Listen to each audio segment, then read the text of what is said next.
Hey, Joel, Freddie's been talking a lot about execution and kind of simplifying it. That's such a major issue. How do you fix execution other than executing?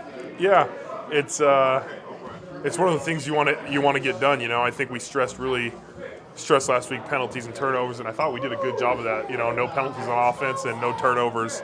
Now we got to find a way to score some points in the red zone. We got in the red zone a bunch of times. I think we had 7 potential red zone drives possibly, and we got points on 5 of them. But I mean, you went for it a couple times on 4th down, didn't get it, and then you settle for 4 field goals, which usually isn't enough points to win in this league. You want to be in the higher 20s to score it, and it's just you talk about execute, and it comes down to a player by player basis on each play. If it's the wrong route, if it's missing a block, if it's the wrong check, all those things add up, and you look at it and you're like, wow, where are we messing up? And it's funny because we'll have 10 of those plays, and it's a different guy on each one of those plays. So it's not someone you can pinpoint and be like, hey, step this up. It's someone just having that ability to make the play in the situation. So, Joel, does the arrival of Hunt complicate things, or is it a possible solution to something?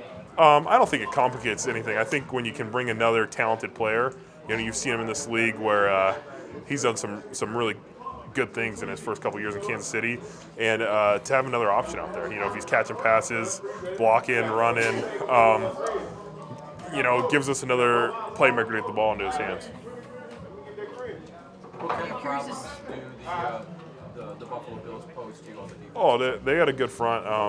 They get after the ball. They're all kind of firing out, and they have good players everywhere. I think their linebackers do a good job of, making you come off blocks. They play a little bit closer to the line than some teams, 3-4 yards. They actually kind of run a similar defense to our defense. So penetrating guys that can rush the passer. Jerry Hughes kind of leads that group up front. Lorenzo Alexander's been there for last 6 or 7 years, but he's been in the league for 14 or 15 years, and he does a great job of doing a little bit of everything for him. He can rush and he can cover. And then their 2 safeties are both smart, and they can disguise things really well. So that's something that we're going to have to be alert for, and they're not making us get out of things that we want to stay in.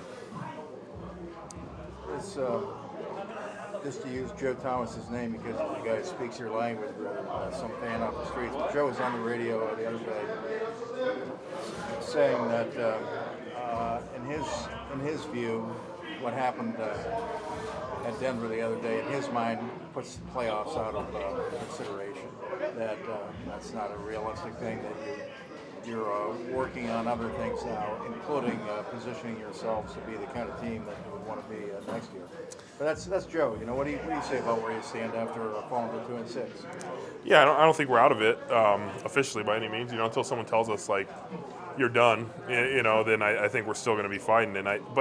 But as a team, we're not looking to that. He's right in the sense that we're trying to go 1-0. We're trying to win one game and see what happens after that. You can't think about, if we win 8 in a row, like we haven't won one yet. We got to win that one game to get anything started, and it starts this week with Buffalo. And they're a big challenge. We wanted to go to Denver and get that win, and we fell short. So if we can pull it off against Buffalo and see where things fall, but no one's looking forward to 4, 5, 6, 7, 8 weeks down the line. We're really just focused on this week and trying to be the best version of ourselves. What's the chemistry of the team at this point? I mean, obviously 2-6 is damaging in its way, but aside from that, pointing to the second half of the season, how would you characterize the team's chemistry? I think we're coming together. I think the guys that have been in the fight, that understand where we are as a team, and that want to see it improve, are coming close together. I think we're pulling each other together and we're saying, hey, like we obviously have to do something differently if we're going to want to, change the narrative for this team. And I think it's bonding guys, and we're trying to grow and be the best versions of ourselves. Are you curious to see Bud and Chubb maybe together in the back? Yeah, I'm excited to see him play. I've seen him on film. We saw him in preseason a little bit, but you don't really have the whole offense out there, and it'll be exciting. I'm excited to see what wrinkles the coaching staff has with that, and it should be fun. There would seem to be an opportunity for creativity since they both can catch the ball. They both obviously can run the ball, right? Right. Yeah, they're both weapons. Honestly, I could, we have some stuff planned. We can't divulge too much, but I think it's exciting to just get another weapon out there, and and you have both those guys on the field, or you have one on the field and the other one can rest, you're gonna get the best version of each one of those guys, and it'll be fun to see. What's it like in practice though, having hung out there preparing for a game? Is he really amped up? Yeah, I mean, I wouldn't call him amped up. I think he had a focus today about himself. He's been here for a couple weeks, but the focus today was good. He was actually getting reps with us and running through some things, and it was exciting to see. I think there's a focus and a good energy about him. Mayfield made a point that I also observed in the last game. That was, 5 or 6 or 7 different things went wrong with different aspects of the team early in the game, where it was like it would have been hard for any team to establish a rhythm.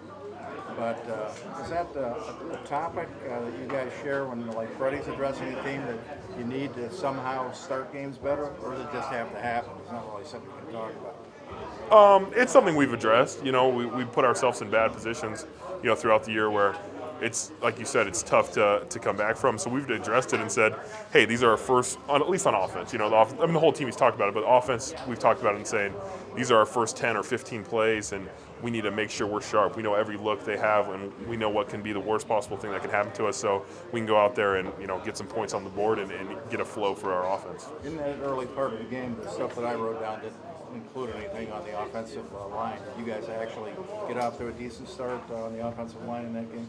Yeah, I mean, there was obviously a few plays we wanted back, and I would say overall pass protection was better last week. The run game, there was things that they did a good job of balled us up a little bit. We wanted Chubb to get a little bit more room to run there, but I think it was an improved effort, and we're looking to build on that. Baker's always been a guy who lifted up his teammates. Is he still doing that? Oh yeah, he's the funny thing is, you see all this stuff, you hear all this stuff, and Baker's the same guy. He brings the same energy. He's focused. You get this feeling for him that he wants it, and it drives him, a lot. But he builds us up, and he's always the guy on the sideline that's, saying, we got this next drive. It's time to make that step, and it's really fun to play with a guy with that type of energy. Hey Joel, with the addition of Kareem, does it change this offense, or is it more just an extension of the offense with him? It's hard to say right now, but I would say an extension of the offense. It'll be interesting to see how we use him in the game. I don't know. I know what our game plan is, but I don't know how we're going to actually execute that on Sunday. But I'm just excited to have another playmaker out there and see what he can do with the ball in his hands. And does he change the dynamics of a third down situation where? Yeah, I'm sure he'll get some third down snaps. I know he's done that in the past, and he can catch the ball. He's had a bunch of catches and runs in his career, and he's a pretty good blocker from what I've seen. He can pick up blitzes and diagnose things, so it's exciting to have him.